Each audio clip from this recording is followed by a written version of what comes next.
Ce matin-là, le téléphone a sonné à 9 heures précises. Une voix que je connaissais depuis 20 ans tremblait à l'autre bout du fil. « Madame Desplaines, il faut que vous veniez immédiatement. » Monsieur Beaumont, le directeur de ma banque, n'avait jamais utilisé ce ton avec moi. Jamais. « Il y a un problème avec votre compte ? » ?»« Non, madame. Il y a quelqu'un ici. Avec votre fille. Une femme qui vous ressemble exactement. » Mon cœur s'est arrêté. Impossible. Soriane est à Lyon pour affaires. Elle m'a appelé hier soir. La voix de monsieur Beaumont s'est brisée. « Madame, je vous en prie. Venez maintenant. Je ne sais plus quoi faire. Cette femme a vos papiers, votre signature, mais ce n'est pas vous. J'en suis certain. » J'ai raccroché. Mes mains tremblaient. « Je m'appelle Oriane Desplaines. J'ai 61 ans. Toute ma vie, j'ai été une femme organisée, prévisible, discrète. J'ai travaillé 35 ans comme bibliothécaire à la médiathèque municipale de Versailles. J'ai élevé ma fille seule après le départ de son père quand elle avait 3 ans. Soriane est tout pour moi, mon unique enfant, ma fierté. Elle a 33 ans aujourd'hui, avocate brillante, élégante, indépendante. Nous déjeunons ensemble tous les dimanches depuis qu'elle a quitté la maison. Elle m'appelle chaque soir. Enfin, elle m'appelait. En conduisant vers la banque ce matin-là, j'ai repensé à notre dernier déjeuner. C'était il y a 3 semaines. Soriane avait commandé du saumon fumé, comme toujours. Elle portait ce foulard en soie que je lui avais offert pour ses 30 ans. Elle m'avait posé des questions étranges. « Maman, tu n'as jamais eu envie de chercher ta vraie famille ?» Je lui avais répondu ce que je réponds toujours. Mes parents adoptifs sont ma vraie famille. Ils sont morts, mais ils m'ont tout donné. Je n'ai besoin de rien d'autre. Elle avait souri. Un sourire que je n'avais pas su déchiffrer. Aujourd'hui, en garant ma voiture devant la banque, je comprenais. Ce sourire était un adieu. Monsieur Beaumont m'attendait à l'entrée. Son visage était gris. « Madame Desplaines, elles sont parties il y a 10 minutes. Votre fille et l'autre femme. » « Quelle autre femme ?» Il m'a tendu une photo imprimée depuis les caméras de surveillance. Et là, j'ai vu mon propre visage. Pas une ressemblance, pas une cousine éloignée. Mon visage, mes yeux, ma bouche, mes rides. Une femme qui aurait pu être mon reflet dans un miroir. Sauf qu'elle portait des vêtements que je n'avais jamais possédés. Et qu'elle se tenait à côté de ma fille. À côté de Soriane, qui souriait. Monsieur Beaumont a murmuré. Elles ont essayé de transférer 400 000 € sur un compte à l'étranger. J'ai bloqué l'opération. Mais madame, qui est cette femme? Je ne sais pas. J'ai prononcé ces mots, mais quelque chose au fond de moi savait déjà. Quelque part dans ma mémoire, une porte que j'avais gardée fermée pendant 61 ans venait de s'ouvrir. Et derrière cette porte, il y avait un secret que même moi, je ne connaissais pas. Parfois, on fait confiance à ceux qui ne la méritent pas. Et vous, avez-vous déjà été déçu par quelqu'un que vous aimiez? Racontez-moi votre histoire dans les commentaires. J'aimerais vous lire. Cette nuit-là, je n'ai pas dormi. J'ai passé des heures à regarder les albums photos.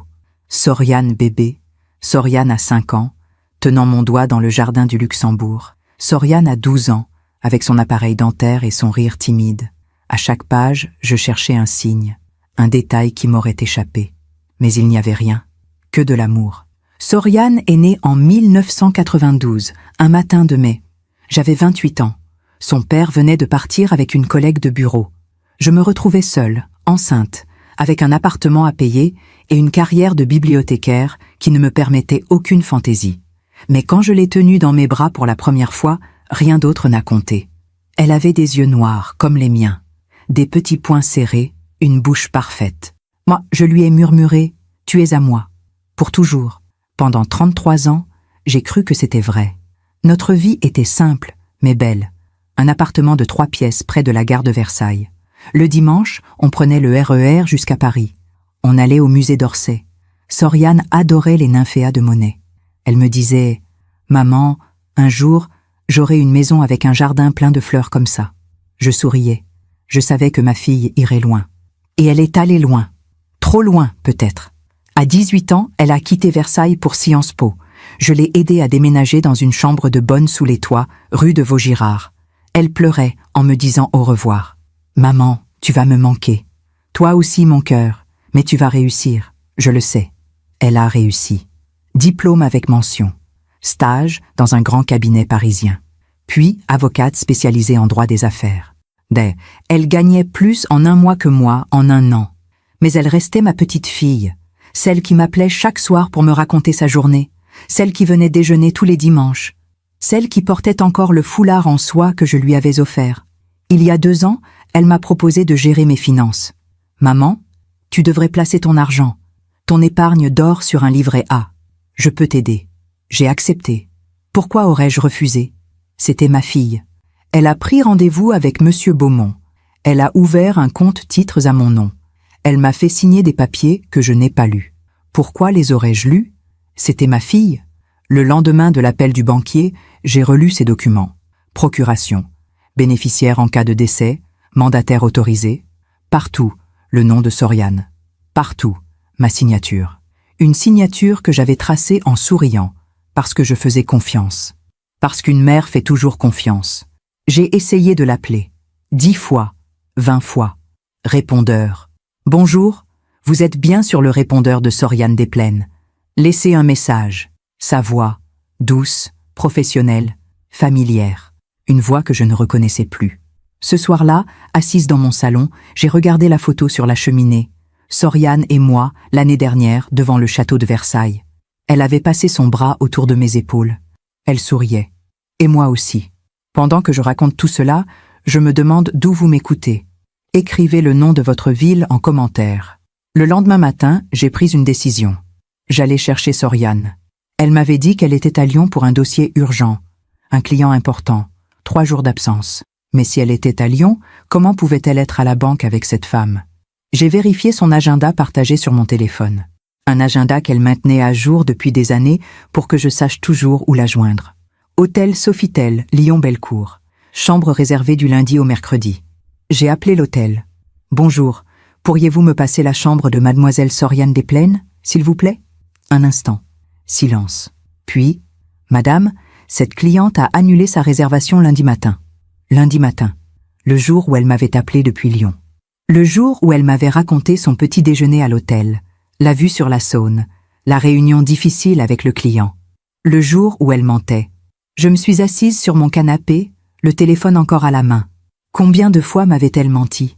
J'ai ouvert notre historique de messages, des centaines, des milliers peut-être. Bonne nuit maman, je t'aime. Merci pour le déjeuner, c'était délicieux. Tu me manques. Chaque mot me semblait maintenant étranger, comme écrit par quelqu'un d'autre. Puis je me suis souvenu d'un détail. Il y a 6 mois, Soriane était arrivée au déjeuner du dimanche avec 15 minutes de retard. Elle était essoufflée, les joues rouges. Pardon maman, j'ai croisé une ancienne amie de fac, on a discuté. Je n'y avais pas pensé sur le moment. Mais maintenant, je revoyais son regard. Ce regard fuyant, ce sourire forcé. Elle avait à peine touché son assiette ce jour-là. 2 mois plus tard, elle m'avait demandé des photos. Maman, tu aurais des vieilles photos de toi? Pour ton anniversaire, je veux faire un album surprise. J'avais été touchée. J'avais passé une après-midi entière à trier mes albums. Photos de mon enfance, de mon adolescence, de mes 20 ans. Soriane les avait scannés sur son téléphone. Elle m'avait embrassée. Merci maman, tu vas adorer ce cadeau. Mon anniversaire était en septembre. Nous étions en novembre. Je n'avais jamais reçu d'album. Maintenant, assise dans mon salon, je comprenais. Ces photos n'étaient pas pour moi. Elles étaient pour elle, pour cette femme qui me ressemblait, pour qu'elle étudie mon visage, mes expressions, ma jeunesse, pour qu'elle apprenne à être moi. J'ai ouvert le tiroir de mon bureau, mes relevés bancaires des 6 derniers mois. Monsieur Beaumont me les envoyait toujours par courrier, à l'ancienne. Je les classais sans vraiment les regarder. Soriane gérait tout. Mais là, j'ai regardé, vraiment regardé. Septembre, transfert de 15 000 € vers un compte que je ne connaissais pas. Octobre, 20 000 €. Novembre, 30 000 €. Toujours le même compte. Un IBAN commençant par BE, Belgique. Mon épargne, 35 ans de travail.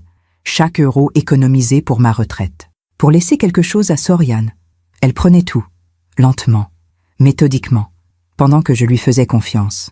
Ce soir-là, j'ai sorti le foulard en soie, celui que je lui avais offert pour ses 30 ans. Un foulard Hermès acheté avec 2 mois de salaire. Je l'avais retrouvé dans mon placard la semaine dernière. Elle l'avait oublié ici. Je l'ai serré contre moi. Il sentait encore son parfum. Et pour la première fois depuis des années, j'ai pleuré. Pendant 3 jours, je n'ai rien fait. Je me levais, J'allais travailler à la médiathèque, je rangeais des livres, je souriais au lecteur. Puis je rentrais chez moi, et je regardais mon téléphone. Toujours rien. Soriane ne m'appelait plus. Le 4e jour, elle a envoyé un message. « Maman, désolée pour le silence. Dossier très compliqué. Je t'appelle ce week-end. Je t'aime. » J'ai relu ce message 20 fois. Chaque mot me semblait calculé, froid. Mais j'ai répondu. « D'accord, mon cœur, prends soin de toi. » Pourquoi ai-je répondu? Parce qu'une partie de moi voulait encore croire. Le vendredi soir, Monsieur Beaumont m'a rappelé. « Madame Desplaines, il faut qu'on parle. J'ai étudié votre dossier. Il y a des mouvements inhabituels. » Je sais, vous savez? Oui. Silence. Madame, je dois vous informer que si ces opérations continuent, je serai obligé de signaler cela aux autorités compétentes. Ma gorge s'est serrée. Attendez encore quelques jours, s'il vous plaît. Pourquoi? Parce que c'est ma fille. Il a soupiré. 3 jours, madame. Pas plus. Ensuite, je n'aurai plus le choix. Merci.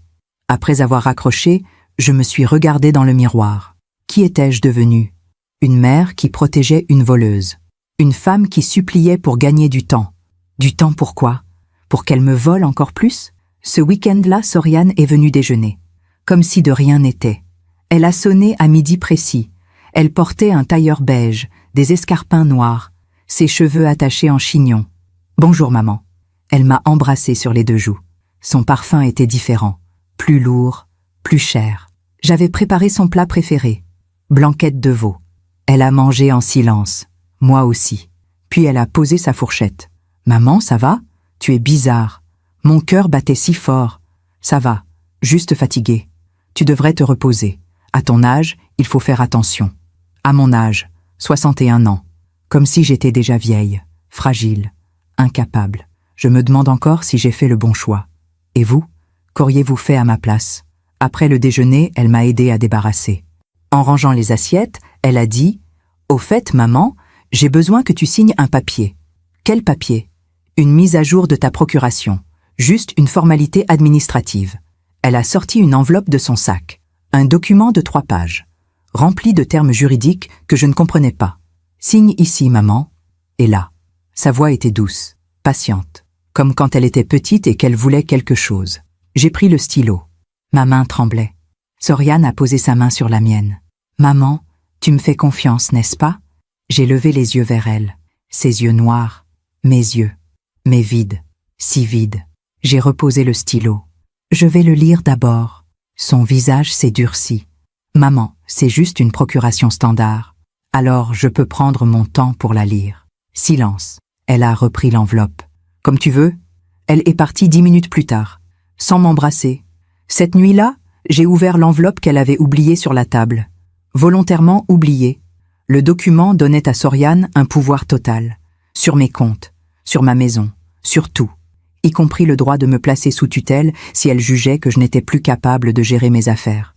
À cause de mon âge. J'ai compris. Elle ne me volait pas juste mon argent. Elle me volait ma liberté, ma dignité, ma vie. Le lundi matin, je suis retournée à la banque. Monsieur Beaumont m'attendait dans son bureau. Il a fermé la porte derrière moi. « Madame Desplaines, j'ai quelque chose à vous montrer. » Il a ouvert un dossier. Des captures d'écran des caméras de surveillance. Voici votre fille et l'autre femme, jeudi dernier, 9 heures du matin. Sur la première image, Soriane entrait dans la banque, seule. Sur la deuxième, elle ressortait. 5 minutes plus tard, elle revenait. Avec elle, la femme portait un tailleur gris perle, des lunettes de soleil, un foulard noué autour du cou. Mon foulard, celui que Soriane avait oublié chez moi. Ou plutôt, celui qu'elle avait donné à cette femme. Monsieur Beaumont a agrandi l'image. Regardez leurs mains. Soriane tenait le bras de la femme, comme pour la guider, la rassurer. Elles souriaient toutes les deux. Complice. J'ai besoin de savoir qui elle est. Monsieur Beaumont a sorti un autre document. Voici la copie de la carte d'identité qu'elle a présentée. Mon cœur s'est arrêté. La photo était celle de cette femme, mais le nom était le mien. Oriane Desplaines, née le 8 avril 1964. Ma date de naissance. Mon nom. Son visage. C'est un faux. Évidemment. Mais un très bon faux. Fabriqué par quelqu'un qui connaît son métier. Vous avez appelé la police? Pas encore. Je voulais vous parler d'abord. Madame, Je connais votre fille depuis qu'elle est petite. Je ne comprends pas. Moi non plus. Mais je mentais. Je commençais à comprendre. En rentrant chez moi, j'ai fait quelque chose que je n'avais jamais fait. J'ai fouillé la chambre de Soriane. Elle gardait encore une chambre ici, pour quand elle restait dormir. Ou plutôt, pour quand elle restait dormir avant. Cela faisait des mois qu'elle ne dormait plus ici. Dans le tiroir de sa commode, j'ai trouvé une enveloppe Kraft. À l'intérieur, des photocopies. Mon acte de naissance, mon livret de famille, des photos de moi à 20 ans, à 30 ans, à 40 ans, toutes les photos que je lui avais données. Et en dessous, un autre document, un résultat de test ADN. Laboratoire Gene Finder, daté de juillet 2023. Échantillon A, Soriane Desplaines. Échantillon B, Floréa Lavigne. Résultat, compatibilité génétique. Probabilité de lien biologique de premier degré. 99,9%. Floréa Lavigne. Ce nom ne me disait rien. Mais le test disait tout. Cette femme était la tante de Soriane. Ma sœur. Impossible. J'étais fille unique. Mes parents adoptifs me l'avaient toujours dit. Ma mère biologique était morte en me mettant au monde. J'avais été adoptée à la naissance, seule. Seule. J'ai relu le document 10 fois. Juillet 2023. Il y a 2 ans et demi. Soriane savait depuis 2 ans et demi. Elle avait trouvé ma sœur. Elle avait fait un test ADN. Et elle ne m'avait rien dit. Au fond de l'enveloppe, j'ai trouvé une dernière chose. Une photo. Floréa et Soriane ensemble. Devant un café parisien. Elle riait. Au dos, une date écrite au stylo. 15 juin 2023. Je me suis souvenu. Ce jour-là, Soriane m'avait dit qu'elle déjeunait avec une cliente. Elle était rentrée tard ce soir-là. Euphorique. Maman, j'ai eu une journée incroyable. Raconte. Elle avait hésité. Puis elle avait souri. Rien d'important. Juste du travail. Mensonge. Ce jour-là, elle avait rencontré ma sœur. Une sœur dont j'ignorais l'existence. Une sœur qu'elle avait trouvée. Sans moi. Je me suis assise sur le lit de Soriane. Dans cette chambre où elle avait grandi. Où je lui lisais des histoires le soir. Où je la consolais après ses chagrins d'adolescente. Et j'ai compris que je ne la connaissais plus. Peut-être que je ne l'avais jamais connue. Cette nuit-là, je n'ai pas fermé l'œil. J'ai passé des heures à chercher. Floréa Lavigne. Sur Internet, sur les réseaux sociaux, partout. Je l'ai trouvée sur Facebook. Un profil public, peu d'amis, quelques photos. Elle vivait à Montreuil, dans une petite rue près du métro Croix de Chavaux. Son visage, mon visage, la même bouche, les mêmes yeux, les mêmes rides au coin des paupières. 61 ans, comme moi. Sur une photo datant d'avril dernier, elle était devant un immeuble gris, un sac de course à la main. Elle portait un manteau usé, des chaussures fatiguées. Son regard était dur, fermé. Le regard de quelqu'un qui a connu la difficulté. J'ai lu sa biographie. Ancienne employée de maison, retraitée. Rien d'autre. Pas de famille mentionnée, pas de mari, pas d'enfant. Personne. À 4 heures du matin, j'ai pris une décision. J'allais la voir. J'allais voir ma sœur. Cette femme qui me ressemblait. Cette femme qui essayait de me voler. Le lendemain matin, j'ai pris le RER-D jusqu'à Châtelet, puis le métro ligne 9 jusqu'à Montreuil. J'avais l'adresse. 17 rue Édouard Vaillant, 3e étage. Un immeuble des années 70, façade grise, boîte aux lettres cabossées. Sur l'une d'elles, un nom écrit au feutre noir. Lavigne. J'ai monté les escaliers lentement. À chaque marche, mon cœur battait plus fort. Qu'allais-je lui dire? Bonjour, je suis votre sœur jumelle. Pourquoi essayez-vous de me voler? Pourquoi ma fille vous a-t-elle trouvé avant moi? Je me suis arrêtée devant sa porte. Numéro 23. Une porte en bois peint en marron. Un paillasson usé. J'ai levé la main pour sonner. Mais je n'ai pas sonné. Parce que j'ai entendu des voix. Derrière la porte, quelqu'un parlait fort. Une voix de femme. Jeune. Dure. La voix de Soriane. Tu dois être plus convaincante. Il a failli tout bloquer. Une autre voix a répondu, plus âgée, hésitante. Je ne suis pas comédienne. Je ne sais pas faire ça. Tu n'as qu'à répéter ce que je t'ai dit. Mon nom, ma date de naissance, mon adresse, c'est simple. Mais si quelqu'un me reconnaît, personne ne te reconnaîtra. Personne ne sait que tu existes. Même elle ne sait pas. Même elle. Moi. Je me suis plaqué contre le mur. Ma respiration était trop forte, trop rapide. La voix de Soriane a continué. Écoute, Floréa, on a une occasion unique. Cette femme a de l'argent, beaucoup d'argent, une maison à Versailles, des placements, tout. C'est ta mère. Silence. Puis Soriane a ri. Un rire froid. Ma mère a passé toute sa vie à économiser. Pourquoi? Pour finir seule dans un appartement trop grand? Elle n'a personne d'autre que moi. Elle ne voyage pas. Elle ne dépense rien. Cet argent dort. Mais c'est le sien. Et bientôt, ce sera le nôtre. J'ai fermé les yeux. Mes jambes tremblaient. Je voulais partir, courir, descendre ces escaliers, rentrer chez moi. Mais je suis restée. La voix de Floréa a murmuré « Je ne comprends toujours pas pourquoi elle ne m'a jamais cherchée. Parce qu'elle ne sait pas. Ses parents adoptifs ne lui ont rien dit. Ils voulaient qu'elle les considère comme ses vrais parents. Ils ont tout effacé. Mais nous sommes jumelles. Elle croit qu'elle était seule. Elle a toujours cru ça. Et c'est parfait pour nous. » Mon dos glissait contre le mur. Jumelles. Pas seulement sœurs. Jumelles. Nous étions nées ensemble. Et quelqu'un nous avait séparés. La voix de Soriane s'est durcie. Demain, on retourne à la banque, avec les nouveaux documents. Cette fois, tu ne te trompes pas. Tu signes. On transfère tout. Et après, on disparaît. Et elle? Quoi, elle? Ta mère. Qu'est-ce qu'elle va devenir? Silence. Long silence. Puis Soriane a dit, elle s'en remettra. Elle a toujours été forte. Trop forte, peut-être. Elle n'a jamais eu besoin de personne. J'ai compris à cet instant. Pour Soriane, je n'étais pas une mère. J'étais un coffre-fort, quelque chose à vider. Et des pas se sont approchés de la porte. Je me suis précipitée dans les escaliers. J'ai descendu les 3 étages sans respirer. Je suis sortie dans la rue. Le soleil brillait, les gens passaient, normaux, vivants.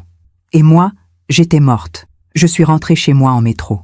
Assise dans le wagon, j'ai regardé mon reflet dans la vitre. Ce visage que je connaissais depuis 61 ans. Ce visage que Floréa portait aussi. Quelque part à Montreuil, ma sœur jumelle vivait. Elle avait grandi ailleurs, avec d'autres parents, une autre vie. Employée de maison, retraitée pauvre, seule. Tandis que moi, j'avais eu une carrière stable, un appartement, une fille. Enfin, je croyais avoir une fille. Ce soir-là, j'ai relu mes papiers d'adoption. Des documents jaunis que mes parents m'avaient laissés à leur mort. Adoption simple, orpheline de mère, père inconnu. Née le 8 avril 1964 à l'hôpital Saint-Antoine, Paris. Aucune mention de jumelles. Rien. Mais maintenant, je savais. Quelqu'un avait décidé de nous séparer. Peut-être l'hôpital, peut-être les services sociaux.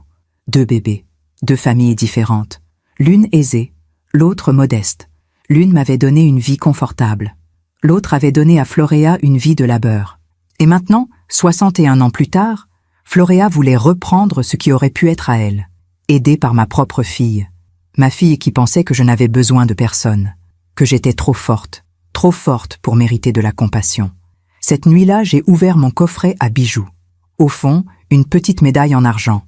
Ma mère adoptive me l'avait donnée quand j'avais 10 ans. C'est tout ce qu'on a trouvé avec toi, ma chérie. Le jour de ton adoption. Une médaille avec 2 anges gravés. 2 anges qui se tenaient la main. Je n'y avais jamais prêté attention. Mais maintenant, je comprenais. Ces 2 anges, c'était nous, Floréa et moi. Séparés depuis le premier jour, j'ai serré la médaille dans ma main. Et pour la 2e fois en une semaine, j'ai pleuré. Pas pour l'argent, pas même pour Soriane, mais pour cette sœur que je n'avais jamais connue.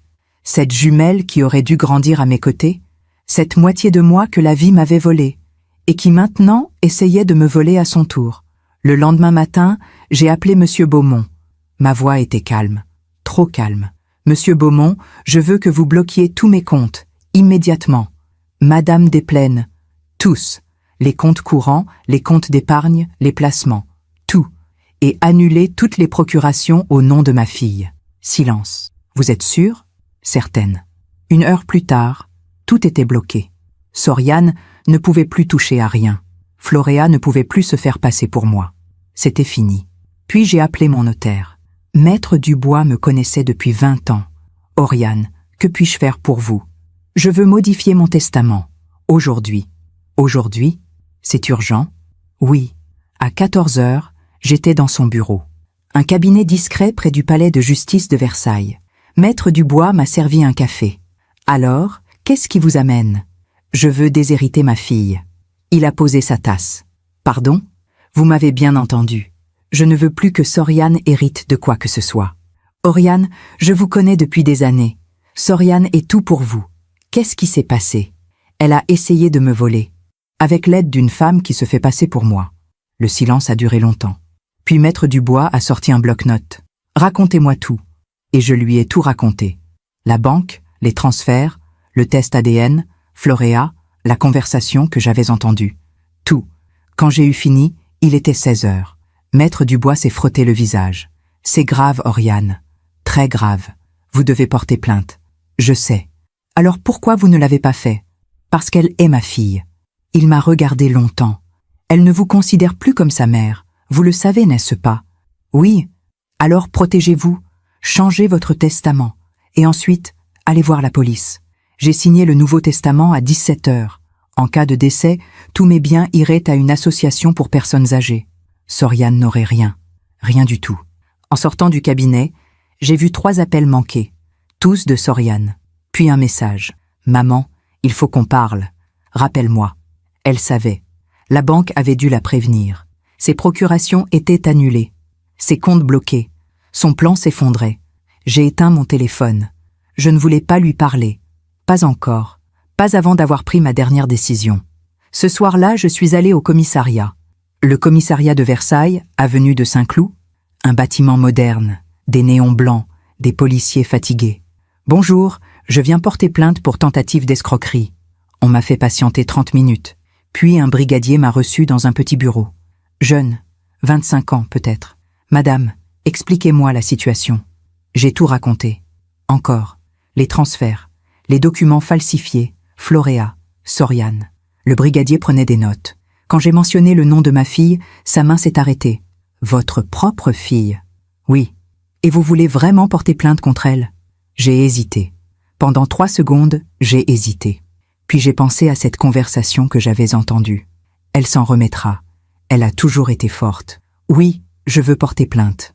La procédure a duré 2 heures. Déclaration, pièce justificative, relevé bancaire, photo des caméras de surveillance. Le brigadier a tout noté. Madame, on va transmettre au procureur. Il y aura probablement une enquête, puis une convocation pour votre fille et l'autre femme. Combien de temps? Quelques semaines, peut-être un mois. Et ensuite, si les faits sont avérés, elle risque des poursuites pour escroquerie et faux en écriture publique. Jusqu'à 5 ans de prison. 5 ans. Ma fille, en prison. Vous pouvez encore retirer votre plainte, madame. Non. Vous êtes sûre? Certaine. En rentrant chez moi, mon téléphone s'est rallumé. 15 appels manqués. 10 messages. Tous de Soriane. Maman, pourquoi tu ne réponds pas? Maman, qu'est-ce qui se passe avec la banque? Maman, rappelle-moi immédiatement. Qu'est-ce que tu as fait? Réponds-moi. Le dernier message était différent. Plus court, plus froid. Je sais que tu sais. On doit parler. J'ai éteint mon téléphone. Je ne voulais pas parler. Pas ce soir. Mais à 22 heures, quelqu'un a sonné à ma porte. Fort. Plusieurs fois. Maman, ouvre. Je sais que tu es là. J'ai regardé par le Judas. Soriane. Seule. Son visage était dur, tendu. J'ai ouvert la porte. Elle est entrée sans attendre mon invitation. Pourquoi tu as bloqué mes procurations? Bonjour Soriane. Réponds-moi. Je l'ai regardée. Cette femme qui était ma fille, qui avait grandi dans cet appartement, qui m'appelait maman, mais qui me regardait maintenant comme une ennemie. Parce que tu essayais de me voler. Elle a ri. Un rire sec. Te voler? Tout cet argent, c'est pour moi de toute façon. Quand tu mourras, tout me reviendra. Non, plus maintenant. Diom, son visage a changé. Qu'est-ce que tu veux dire? J'ai changé mon testament. Tu n'hériteras de rien. Le silence a rempli la pièce. Lourd. Soriane s'est assise sur le canapé, lentement, comme si ses jambes ne la portaient plus. Tu ne peux pas faire ça. C'est déjà fait. Pourquoi? J'ai pris une grande inspiration. Parce que tu as trouvé ma sœur, ma jumelle. Et au lieu de me le dire, au lieu de nous réunir, tu as décidé de l'utiliser pour me dépouiller. Soriane a levé les yeux vers moi. Comment tu sais? J'étais devant sa porte. J'ai tout entendu.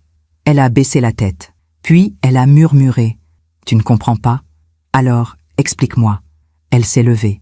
Toute ma vie, tu m'as donné le minimum, le strict nécessaire. Tu gagnais bien ta vie Mais on vivait comme des pauvres. Jamais de vacances, jamais de cadeaux. Toujours l'économie, toujours la prudence. Je t'ai élevée seule. Et alors, tu voulais une médaille? Tu crois que c'est ça, être une mère? Nourrir et habiller son enfant? Ces mots me frappaient comme des gifles. Je t'ai donné tout ce que j'avais. Tu m'as donné de l'argent économisé, jamais de l'amour dépensé. Tu voulais tout garder pour tes vieux jours, pour être tranquille, pour ne dépendre de personne. C'est faux. C'est vrai. Et maintenant, tu as de l'argent, beaucoup d'argent, que tu ne dépenses même pas. Pendant que moi, je dois tout construire seul. Je t'ai payé tes études. Le minimum. Le strict minimum. Sciences Po, un appartement, tes frais de vie. Et tu me l'as reproché pendant 10 ans. J'ai reculé d'un pas. Jamais. Si. Chaque fois que je venais déjeuner, tu me rappelais combien tu sacrifiais pour moi, combien tu économisais, combien tu te privais. Parce que c'était vrai. Parce que tu voulais que je me sente coupable, que je te doive quelque chose, toute ma vie. Le silence est revenu, plus lourd encore. Puis Soriane a dit « Quand j'ai trouvé Floréa, j'ai vu quelqu'un qui te ressemblait, mais qui avait souffert, vraiment souffert. Pas comme toi avec tes petites économies et ta vie tranquille.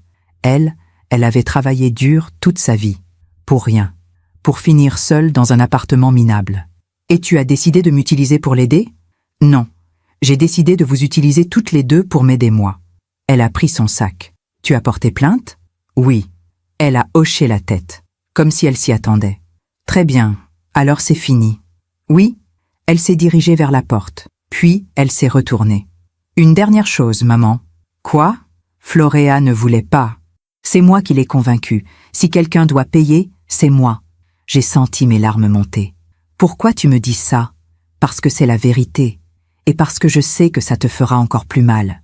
Elle est partie. La porte s'est refermée. Et je me suis effondrée. Cette nuit-là, j'ai regardé les photos. Toutes les photos. Soriane bébé, Soriane enfant, Soriane adolescente. À chaque image, je cherchais le moment où je l'avais perdue. Le moment où elle avait cessé de m'aimer. Mais je ne l'ai pas trouvé. Peut-être qu'elle ne m'avait jamais aimé.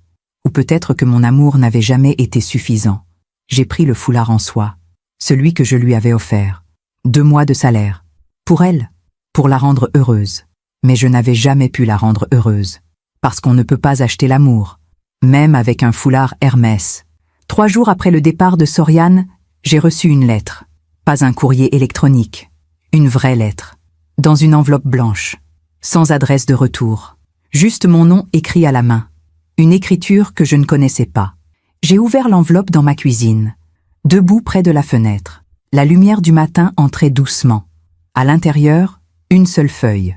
Quelques lignes. Madame Desplaines. Je m'appelle Floréa Lavigne. Je suis votre sœur, votre jumelle. Je sais que vous savez. Je sais aussi ce que j'ai fait. Ou plutôt, ce que j'ai failli faire. Je voulais vous dire que je regrette, profondément. Soriane m'a dit que nous méritions cet argent, que vous aviez eu la belle vie pendant que moi, j'avais souffert. Mais ce n'est pas votre faute. Nous avons été séparés avant même de savoir que l'autre existait. Je voudrais vous rencontrer. Pas pour l'argent, juste pour voir votre visage, pour savoir qui vous êtes, pour comprendre qui j'aurais pu être. Si vous acceptez, je serai samedi à 11h au café Le Vieux Versailles, place du Marché. Si vous ne venez pas, je comprendrai. Floréa. J'ai relu cette lettre 10 fois, 20 fois. Sa main tremblait en écrivant. Je voyais les petites imperfections dans les lettres. Elle avait pris du temps pour écrire. Pour choisir ses mots. Samedi. C'était dans 3 jours. Je ne savais pas quoi faire. Une partie de moi voulait y aller. Voir cette femme. Ma sœur. Ma jumelle. Celle avec qui j'aurais dû grandir. Mais une autre partie avait peur. Peur de quoi? Peur de voir mon propre visage vieilli dans ses traits. Peur de comprendre que nos vies auraient dû être différentes. Peur de la plaindre. Ou pire, peur qu'elle me plaigne. Ce soir-là, j'ai appelé Maître Dubois. « Oriane, comment allez-vous » Floréa m'a écrit. Elle veut me rencontrer. Silence. C'est peut-être un piège? Non, je ne crois pas. Vous ne pouvez pas en être sûr. Je sais, mais je veux y aller. Nouveau silence. Alors prenez des précautions. Rencontrez-la dans un lieu public. N'allez pas seul. Et surtout, ne signez rien. Je ne signerai rien. Oriane. Oui? Soyez prudente. Cette femme a peut-être des regrets maintenant, Mais elle a quand même essayé de vous voler. Je sais. Mais malgré tout, j'ai décidé d'y aller. Le samedi matin, je me suis réveillée à 6 heures. Je n'avais presque pas dormi. J'ai pris une douche. Je me suis habillée avec soin.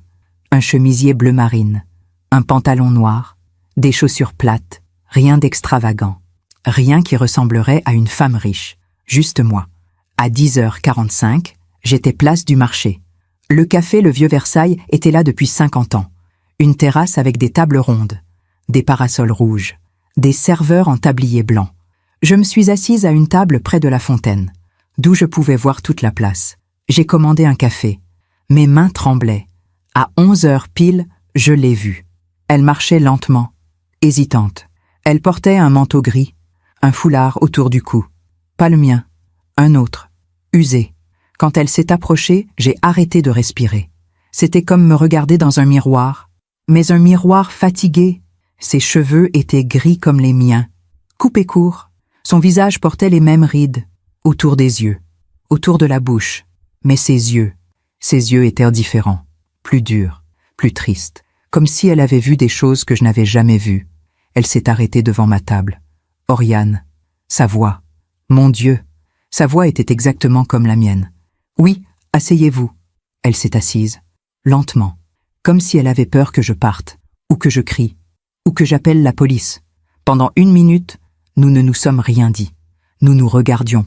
2 femmes qui auraient dû se connaître depuis 61 ans. Mais qui étaient des étrangères? Finalement, elle a parlé. Merci d'être venue. Pourquoi m'avez-vous écrit? Parce que je vous dois la vérité et des excuses. Le serveur est venu. Un café, s'il vous plaît. Elle avait commandé la même chose que moi, sans le savoir. Quand le serveur est parti, elle a continué. Soriane m'a trouvée il y a 2 ans, en juin 2023. J'étais devant un supermarché à Montreuil. Elle m'a regardé bizarrement, puis elle m'a suivi. Elle m'a demandé mon nom, mon âge, ma date de naissance. Et vous lui avez répondu? Oui, je ne comprenais pas pourquoi, mais elle avait l'air si insistante. Elle a bu une gorgée de café. Ses mains tremblaient aussi. 2 semaines plus tard, elle est revenue, avec un test ADN. Elle m'a dit que sa mère était peut-être ma sœur, que nous étions peut-être jumelles. Elle m'a proposé de le vérifier. Et vous avez accepté. Oui. Pourquoi? Elle a levé les yeux vers moi. Parce que toute ma vie, j'ai eu l'impression qu'il me manquait quelque chose. Quelqu'un. Comme un trou dans ma poitrine. Mes parents adoptifs étaient gentils, mais pauvres. Très pauvres. Mon père travaillait dans le bâtiment. Ma mère faisait des ménages. Ils m'ont élevée du mieux qu'ils pouvaient, mais ils n'avaient rien à me laisser. Quand ils sont morts, j'ai continué. Employée de maison. Comme ma mère. Pendant 40 ans. Ses yeux se sont remplis de larmes. Mais elle ne pleurait pas. Pas encore. Quand le test est revenu positif, Soriane m'a montré des photos de vous. Votre maison, votre travail, votre vie. Et j'ai vu ce que j'aurais pu avoir. Si quelqu'un avait choisi différemment, si on m'avait donné à une autre famille, la vôtre, ce n'était pas ma faute. Je sais, maintenant je sais. Mais sur le moment, j'étais en colère, tellement en colère. Elle a baissé la tête. Soriane a dit que vous aviez beaucoup d'argent, que vous ne le dépensiez jamais, que vous n'aviez personne d'autre qu'elle. Elle m'a dit que cet argent aurait pu être à moi, si nos vies avaient été inversées. Elle m'a dit qu'on pouvait le reprendre, ensemble. Et vous l'avez cru. Oui, parce que j'étais fatiguée. Fatiguée de vivre avec 300 € par mois. Fatiguée d'avoir mal au dos. Fatiguée d'être seule. Alors j'ai dit oui. Le silence est revenu. Autour de nous, les gens passaient. Normaux. Vivants. Inconscients du drame qui se jouait à cette table. Qu'est-ce qui vous a fait changer d'avis? Elle a souri. Un sourire triste. Vous. Moi?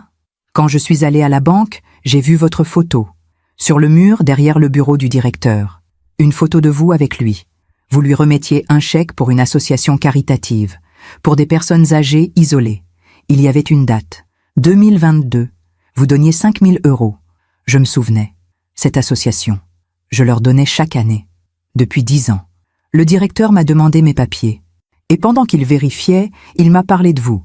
Il a dit « Madame Desplaines est une cliente exemplaire, toujours généreuse, toujours attentionnée. » Et là, j'ai compris. Vous n'étiez pas une femme riche et égoïste. Vous étiez juste, vous, quelqu'un qui avait travaillé dur, qui avait économisé et qui donnait quand même. Mes larmes coulaient maintenant. Je ne pouvais plus les retenir. J'ai paniqué. J'ai essayé de partir. Mais Soriane m'a retenue. Elle m'a dit de continuer. Que c'était trop tard pour reculer. Mais je ne pouvais pas. Je suis partie en courant. Soriane m'a dit que vous étiez là, avec elle. Je suis revenue. 10 minutes plus tard, elle m'a supplié. Elle a dit que si je ne l'aidais pas, elle perdrait tout. Que vous l'aviez déjà déshéritée. Que c'était sa dernière chance. Alors vous êtes resté. Oui, mais je n'ai rien signé. Je ne pouvais pas. Elle a sorti quelque chose de sa poche. Une photo. Jaunie. Oh, cornet. Mes parents m'ont donné ça avant de mourir. Ils m'ont dit que c'était tout ce qu'ils avaient de mon adoption. Elle a posé la photo sur la table. C'était une photo de maternité, en noir et blanc. Une infirmière tenait 2 bébés. 2 bébés identiques, emmaillotés dans des couvertures blanches. C'est nous. J'ai pris la photo. Mes mains tremblaient tellement que je pouvais à peine la tenir. 2 bébés, nés le même jour, dans le même hôpital, séparés quelques heures plus tard. Je ne savais pas, moi non plus, jusqu'à ce que Soriane me trouve. J'ai regardé Floréa, vraiment regardé, cette femme qui portait mon visage, mon sang, ma vie, mais qui avait tout perdu. Qu'allez-vous faire maintenant? Je ne sais pas. Soriane ne me parle plus. La police va sûrement me convoquer. Je n'ai pas d'argent pour un avocat. J'ai fouillé dans mon sac. J'ai sorti une carte. Appelez cet homme, Maître Dubois. Dites-lui que je vous envoie. Il vous aidera. Elle a regardé la carte, puis moi. Pourquoi vous faites ça? Parce que vous êtes ma sœur, et que même si nous avons été séparés, même si vous avez essayé de me faire du mal, ce n'est pas votre faute. Pas vraiment. Elle a pleuré. Vraiment pleuré. Ses épaules tremblaient. Ses mains couvraient son visage. Et moi, je suis restée assise, à regarder cette femme, cette moitié de moi, qui pleurait pour toutes les années perdues. Puis j'ai fait quelque chose que je n'avais pas prévu. Je me suis levée, j'ai contourné la table, et je l'ai prise dans mes bras. Elle s'est raidie d'abord, puis elle s'est effondrée contre moi. Et nous sommes restés là, 2 sœurs, 2 jumelles, réunies après 61 ans. Trop tard pour réparer le passé, mais peut-être pas trop tard pour se pardonner. Quand elle s'est calmée, je me suis rassise. Écoutez-moi, Floréa, je ne vais pas retirer ma plainte, pas complètement, mais je vais parler au procureur, je vais expliquer, je vais demander de l'indulgence, pour vous, pas pour Soriane. Pourquoi pas pour elle? Parce qu'elle savait ce qu'elle faisait. Elle n'a pas été manipulée? C'est elle qui vous a manipulé? Floréa a hoché la tête. Elle m'a dit la même chose, le dernier jour. Elle m'a dit, si on se fait prendre, c'est moi qui porterai le poids. Je ne comprenais pas. Maintenant je comprends. Elle protège qui elle peut. Non, elle se protège elle-même. En se sacrifiant, elle garde sa dignité. C'est tout ce qui lui reste. Nous avons fini nos cafés en silence. Puis Floréa s'est levée. Merci, Oriane. Pour tout? On se reverra? Elle a hésité. Je ne sais pas. Peut-être, quand tout sera fini, quand la justice aura décidé. Si vous voulez encore me voir après ça. Je voudrais. Elle est partie, lentement, son manteau gris disparaissant dans la foule.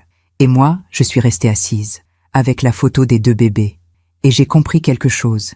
La justice ne viendrait pas d'un tribunal. Elle viendrait du temps. Du temps qui montre à chacun les conséquences de ses choix. Soriane avait choisi l'argent. Elle perdrait sa mère, sa liberté, sa paix. Floréa avait choisi la vérité. Elle perdrait peut-être sa liberté aussi. Mais elle garderait sa dignité. Et moi, j'avais choisi le pardon. Pas l'oubli. Jamais l'oubli. Mais le pardon. Parce que la vie était trop courte pour porter tant de haine. Même quand la haine était justifiée. 2 mois ont passé. 2 mois de silence. 2 mois sans nouvelles de Soriane. 2 mois sans appel. Sans message. Rien. Le procureur avait ouvert une enquête. J'avais été convoquée 3 fois. Pour témoigner. Pour expliquer. Pour montrer les preuves. Les relevés bancaires. Les vidéos de surveillance. Les documents falsifiés. Tout était là. Noir sur blanc. Floréa avait été convoquée aussi. Maître Dubois l'avait accompagnée. Comme je le lui avais demandé. Elle avait tout avoué. Sans mentir. Sans chercher d'excuses. Le procureur avait été surpris de sa franchise. C'est rare, vous savez. Les gens nient toujours, même avec les preuves devant eux. Mais Floréa ne niait rien. Elle portait son erreur comme on porte une croix, avec dignité. Soriane, elle, ne s'était pas présentée à la première convocation. Ni à la deuxième. Le procureur avait émis un mandat. Elle serait arrêtée si elle ne se présentait pas. Puis, un mardi matin de novembre, j'ai reçu un appel. De Maître Dubois. « Oriane, il faut que je vous dise quelque chose. » Sa voix était grave. Soriane s'est présentée hier, au procureur. Et elle a tout avoué, tout.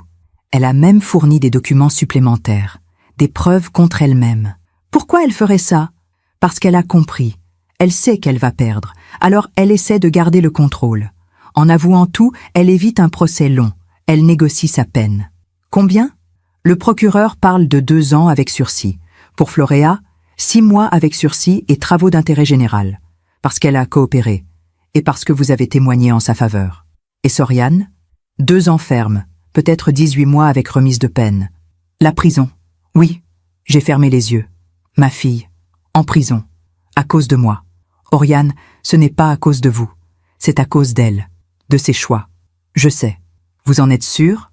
Non. Mais la vérité, je la connaissais. Soriane avait choisi. Chaque étape, chaque mensonge, chaque document falsifié. C'était elle. Ce soir-là, j'ai ouvert mon ordinateur. J'ai tapé son nom. Soriane Desplaines. Les articles étaient déjà là. Avocate parisienne accusée d'escroquerie contre sa propre mère. Une affaire de famille qui choque le barreau de Paris.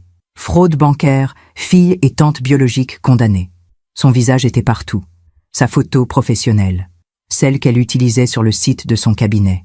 Élégante, confiante, souriante. Mais maintenant, tout le monde savait. Ses collègues, ses clients, ses amis, tout le monde. Sa carrière était finie. Même si elle évitait la prison, même si elle obtenait un sursis. Personne ne voudrait d'une avocate condamnée pour fraude. Personne ne lui ferait confiance. Elle avait tout perdu, pour 400 000 € qu'elle n'avait jamais touché. La semaine suivante, j'ai reçu une autre lettre. Encore une fois, écrite à la main. Mais cette fois, je reconnaissais l'écriture. Soriane. Je l'ai ouverte avec des mains tremblantes. Maman, je sais que tu ne veux plus de mes appels. Je sais que tu as changé de numéro. Alors je t'écris, même si tu ne réponds pas, même si tu jettes cette lettre sans la lire. Je voulais te dire que j'ai avoué. Tout. Pas pour toi, pas pour me racheter, mais parce que je suis fatiguée. Fatiguée de mentir, fatiguée de me battre, fatiguée d'être moi. Le procureur m'a proposé un accord. 2 ans de prison. J'ai accepté. Parce que c'est ce que je mérite. Je sais ce que tu penses. Que j'ai tout gâché. Que j'ai détruit notre relation pour de l'argent. Et c'est vrai. Mais ce n'était pas vraiment pour l'argent. C'était pour me prouver quelque chose. Que je pouvais gagner. Que je pouvais prendre ce qui m'était dû. Que je n'avais plus besoin de toi. Sauf que j'avais besoin de toi. J'ai toujours eu besoin de toi. Mais je ne savais pas comment te le dire. Comment te montrer que j'avais mal. Que ton amour, même s'il était là, ne suffisait jamais. Parce que tu donnais ton amour avec une calculatrice à la main. Toujours en comptant. Toujours en mesurant. Combien ça coûte. Ah, combien je te dois. Combien tu as sacrifié. Et moi, je voulais juste que tu me donnes. Sans compter. Sans reproche. Sans cette petite voix qui disait « Regarde tout ce que je fais pour toi. » Mais maintenant, c'est trop tard. J'ai tout perdu. Mon travail, ma réputation, ma liberté. Et toi, surtout toi. Je ne te demande pas de me pardonner. Je ne te demande rien. Je voulais juste que tu saches que malgré tout, malgré ce que j'ai fait, une partie de moi t'aime encore. Cette petite fille qui attendait que tu rentres du travail. Qui t'écoutait lire des histoires le soir? Qui croyait que tu étais la plus forte femme du monde? Cette petite fille existe encore. Quelque part, même si je l'ai enterrée sous des années de ressentiment. Prends soin de toi, maman. Et si un jour, dans très longtemps, tu penses à moi, essaie de te souvenir de cette petite fille, pas de ce que je suis devenue. Soriane. J'ai plié la lettre, lentement, puis je l'ai rangée dans un tiroir, avec toutes les autres lettres qu'elle m'avait écrites, quand elle était enfant, adolescente, jeune adulte, des lettres joyeuses, pleines d'amour, pleines de promesses. Et maintenant, cette dernière lettre, pleine de regrets. Mais je ne lui ai pas répondu. Je ne pouvais pas. Pas encore. Peut-être jamais. En décembre, la sentence est tombée. Floréa. 6 mois avec sursis et 120 heures de travail d'intérêt général. Soriane. 18 mois de prison ferme. Réduction pour avoir coopéré. Pour avoir avoué. Pour avoir montré des remords. Le jour de son départ en prison, je n'étais pas là. Je n'ai pas pu voir ma fille menottée, emmenée, enfermée. Mais Maître Dubois était là. Il m'a appelé après. Elle a pleuré, Oriane. Quand ils l'ont emmenée, elle a pleuré. Elle a demandé après moi? Silence. Oui. Elle a demandé si vous étiez là. J'ai dit non. Elle a hoché la tête, comme si elle s'y attendait. J'ai raccroché, et je me suis assise dans mon salon, dans le silence, seule. Floréa, elle, m'avait écrit, pour me remercier, pour me dire qu'elle avait trouvé un travail, à mi-temps, dans une bibliothèque, comme moi. Elle m'avait invité à prendre un café. Quand vous serez prête, pas avant. J'avais dit oui, un jour, peut-être, mais pour l'instant, j'avais besoin de temps, de silence, de vide. 3 semaines avant Noël, je suis retournée à la banque. Monsieur Beaumont m'a reçu dans son bureau. Madame Desplaines, comment allez-vous? Je vais, monsieur Beaumont, je vais. J'ai suivi l'affaire dans les journaux. Je suis désolée. Merci. Qu'allez-vous faire maintenant? J'ai sorti une enveloppe. Je voudrais faire un virement, 10 000 €, sur le compte de Floréa Lavigne. Il m'a regardé, surpris. Vous êtes sûre? Certaine. C'est ma sœur. Elle a besoin d'aide. Et moi, j'ai les moyens de l'aider. Mais après ce qu'elle a fait une erreur, manipulée par quelqu'un qu'elle aimait. Ça ne fait pas d'elle une mauvaise personne. Il a hoché la tête. Vous êtes quelqu'un de bien, Madame Desplaines. Non, monsieur Beaumont. Je suis juste quelqu'un qui a appris. Trop tard, peut-être, mais j'ai appris. Le virement a été fait le jour même. Floréa m'a appelé le soir, en pleurs. Oriane, pourquoi? Pourquoi vous faites ça? Parce que nous sommes sœurs, et que je n'ai plus que vous. Elle a pleuré encore, puis elle a dit « Merci, merci pour tout. Je vais vous rembourser, chaque euro, je vous le promets. Ce n'est pas un prêt, Floréa, c'est un don. Utilisez-le pour vivre, pour vous reconstruire. Je ne sais pas quoi dire. Ne dites rien. Vivez, c'est tout. » Nous avons raccroché. Et pour la première fois depuis des mois, j'ai souri. Un vrai sourire, parce que j'avais compris quelque chose. La justice n'était pas une sentence. Ce n'était pas un juge qui décidait. Ce n'était pas une prison qui enfermait. La justice, c'était la vie elle-même. Soriane avait voulu prendre. Elle avait tout perdu. Sa carrière, sa liberté. Sa mère. Floréa avait voulu prendre aussi. Mais elle avait eu le courage de s'arrêter, d'avouer, de demander pardon. Et maintenant, elle recevait. Pas parce qu'elle le méritait, mais parce que quelqu'un avait choisi de donner. Moi, j'avais choisi de donner. Sans compter, sans calculer, sans reproche. Comme j'aurais dû le faire avec Soriane, depuis le début. Mais il était trop tard pour Soriane. Elle purgeait sa peine, dans une cellule à Fleury-Mérogis, seule, avec ses regrets. Et moi, j'étais libre, mais seule aussi. Sauf que maintenant, j'avais Floréa, une sœur retrouvée. Trop tard pour rattraper les années perdues, mais pas trop tard pour construire quelque chose de nouveau. Quelque chose qui ressemblait à une famille. Le soir de Noël, Floréa m'a appelé. « Oriane, vous faites quelque chose ce soir ?»« Non, rien. »« Vous voulez venir chez moi? Je ne sais pas cuisiner grand-chose, mais j'ai acheté un poulet rôti et du champagne. Pas cher, mais bon. » J'ai hésité. Puis j'ai dit « J'arrive. » Son appartement était petit. Une seule pièce, un lit, une table, 2 chaises. Mais elle avait mis une nappe blanche, des bougies, des serviettes pliées. Elle avait fait un effort, pour moi. Nous avons mangé en silence d'abord. Puis elle a levé son verre. À ma sœur, que j'ai trouvée trop tard, mais que je ne veux plus jamais perdre. J'ai levé mon verre aussi. À ma sœur, que la vie m'avait volé, mais que la vie m'a rendu. Nous avons trinqué, et bu, et souri. 2 femmes de 61 ans, 2 jumelles séparées à la naissance, réunies par une tragédie, mais réunies quand même. En partant ce soir-là, Floréa m'a donné quelque chose, une petite boîte. Ouvrez-la chez vous. Chez moi, j'ai ouvert la boîte. À l'intérieur, une médaille, en argent, avec 2 anges gravés, qui se tenaient en la main, exactement comme la mienne. Un petit mot accompagnait la médaille. Mes parents m'ont donné cette médaille. Comme les vôtres, nous l'avions depuis le début, Oriane. Nous étions juste trop loin pour le savoir. Mais maintenant, nous savons. Et c'est tout ce qui compte. Joyeux Noël, ma sœur. Floréa. J'ai serré les 2 médailles dans ma main. La mienne. la sienne. 2 anges réunis, après 61 ans. Et j'ai compris. La justice n'était pas la punition de Soriane. La justice, c'était ça. Ce moment, cette paix, ce pardon. La vie m'avait pris une fille, mais elle m'avait rendu une sœur.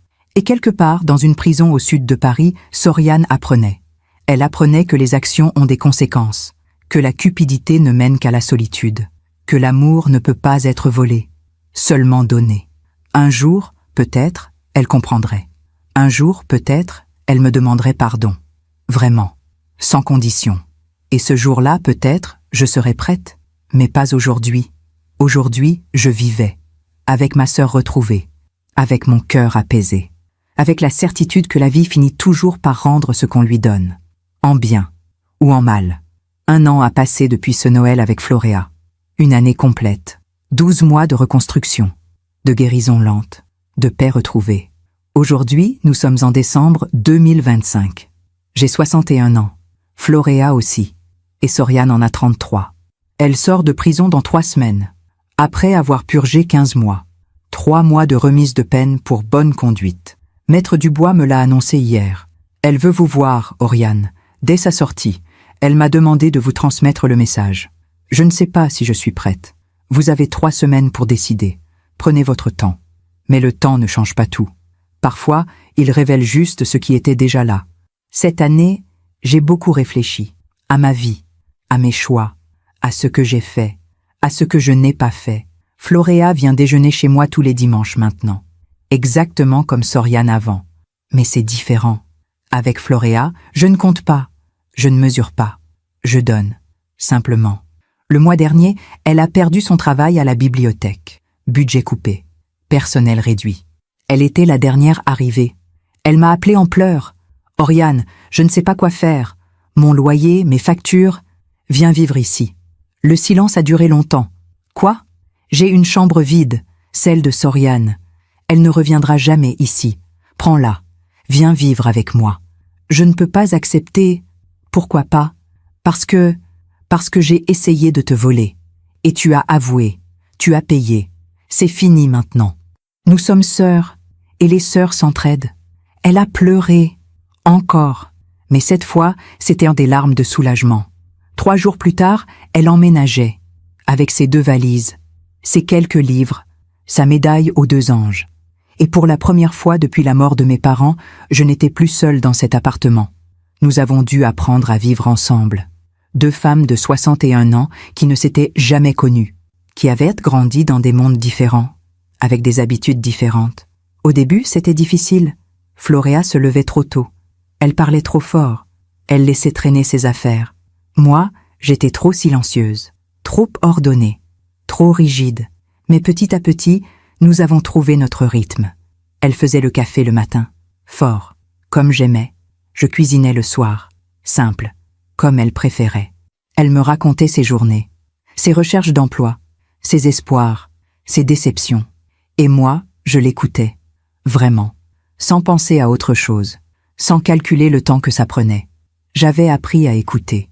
Trop tard pour Soriane, mais pas trop tard pour Floréa. Un soir, nous étions assises sur le balcon. C'était septembre. Le soleil se couchait sur Versailles, orange et doux. Floréa m'a demandé « Tu penses à elle ?» Je n'ai pas eu besoin de demander qui. « Oui, tous les jours. »« Tu lui en veux encore ?» J'ai réfléchi longtemps. Puis j'ai dit « Je ne sais pas. Parfois oui, parfois non. Parfois, je suis juste triste. Triste de quoi ? Triste de ne pas avoir su l'aimer comme il fallait. Triste d'avoir compté quand j'aurais dû donner. Triste d'avoir été une bonne mère sur le papier, mais pas dans son cœur. » Floréa a posé sa main sur la mienne. « Tu as fait de ton mieux. » Mon mieux n'était pas assez. Peut-être, mais son choix n'était pas le tien. Elle aurait pu te parler, te dire qu'elle souffrait, mais elle a préféré mentir, te voler, te détruire. Elle était en colère. Nous sommes tous en colère contre quelque chose, Oriane. Mais nous ne volons pas tous notre mère. Elle avait raison. Je le savais. Mais une partie de moi voulait encore porter cette culpabilité. Parce que c'était plus facile que d'accepter la vérité. La vérité, c'est que Soriane avait fait ses choix. Et qu'elle en payait le prix. En octobre, Floréa a trouvé un travail. Dans une maison de retraite. Comme aide-soignante. Ce n'était pas grand-chose, mais elle était heureuse. Ces personnes âgées, Oriane, elles me rappellent ce que j'aurais pu devenir, seule, oubliée. Mais maintenant, je les aide. Et en les aidant, je me guéris aussi. Elle avait trouvé un sens à sa vie. Après 61 ans, il n'est jamais trop tard. En novembre, nous avons fait quelque chose d'important. Nous sommes allés à l'hôpital Saint-Antoine, l'hôpital où nous étions nés. Nous avons demandé à voir les archives, notre acte de naissance, le dossier d'adoption, tout. Une archiviste gentille nous a reçus. Elle avait 70 ans, des lunettes épaisses, un sourire doux. Vous cherchez quoi exactement? Notre histoire. Elle a fouillé pendant 1 heure, puis elle est revenue avec un dossier jauni. Voilà, naissance gémellaire, 8 avril 1964, mère décédée lors de l'accouchement, père inconnu, 2 filles, séparées pour adoption le 10 avril. 2 jours. Nous avions passé 2 jours ensemble. Puis, plus jamais. Pendant 61 ans. Pourquoi elles ont été séparées? L'archiviste a haussé les épaules. C'était courant à l'époque. Les familles adoptives ne voulaient pas toujours 2 enfants. Alors on les séparait, pour augmenter leurs chances d'être adoptées. Mais nous étions jumelles. Je sais, c'est triste, mais c'était comme ça. Nous avons lu le dossier ensemble. Chaque ligne, chaque détail. Notre mère s'appelait Marie-Claire Lavigne. Elle avait 19 ans, étudiante en lettres, célibataire, morte d'une hémorragie, seule, sans famille. Floréa portait son nom, Lavigne, parce que ses parents adoptifs avaient voulu garder ce lien. Moi, j'avais pris le nom de mes parents, Desplaines, sans savoir que j'avais un autre nom, un autre héritage. Elle avait 19 ans. Floréa murmurait, plus jeune que Soriane. Et là, j'ai compris quelque chose. Marie-Claire nous avait portés, nous avait donné la vie, et elle était morte pour nous, à 19 ans, sans avoir le temps de nous connaître, sans avoir le temps de nous tenir dans ses bras. Nous étions orphelines depuis la première seconde. En sortant de l'hôpital, Floréa a dit « On devrait aller sur sa tombe. On ne sait même pas où elle est enterrée. On va chercher. » Et nous avons cherché. Pendant 2 semaines. Les cimetières de Paris, les registres, les archives. Nous l'avons trouvée au cimetière de Bagneux. Une tombe simple, une pierre grise, un nom gravé. Marie-Claire Lavigne, 1945-1964. Morte trop jeune. Personne n'avait mis de fleurs. Depuis des décennies. La tombe était couverte de mousse, de feuilles mortes. Floréa et moi avons nettoyé, en silence, avec nos mains.